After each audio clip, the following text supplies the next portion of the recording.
Stop worrying about that shit. And I want to take people back 60 years to that moment to answer your question, Jameer. When they did the march across the Edmund Pettus Bridge, some of the polling that I've gone back and looked at show that the high watermark for people's support of civil rights at that moment was 19%.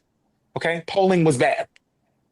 You had a very popular governor at the time who was famous for saying segregation now, segregation tomorrow, segregation forever. He ordered state troopers to arm themselves and military grade gear and equipment to bring out dogs and water hoses at the end of that bridge and warn people about marching across the bridge in that moment. Do those things kind of sound familiar? I think they kind of sound familiar to what's going on.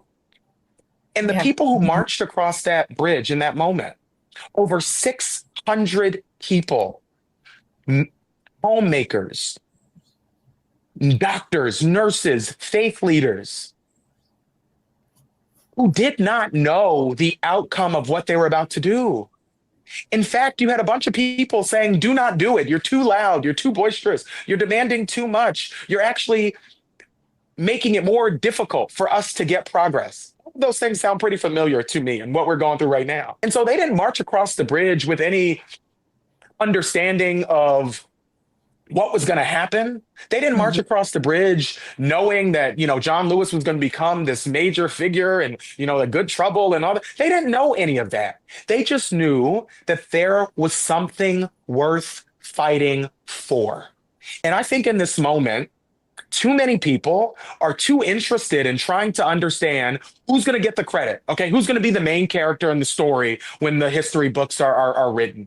Who's going to be the person who gets to Mhm. be the good trouble quoter later? Stop worrying about that shit. Like, really. And just get on the damn bridge because there is something worth fighting for. Don't worry about who's going to get credit.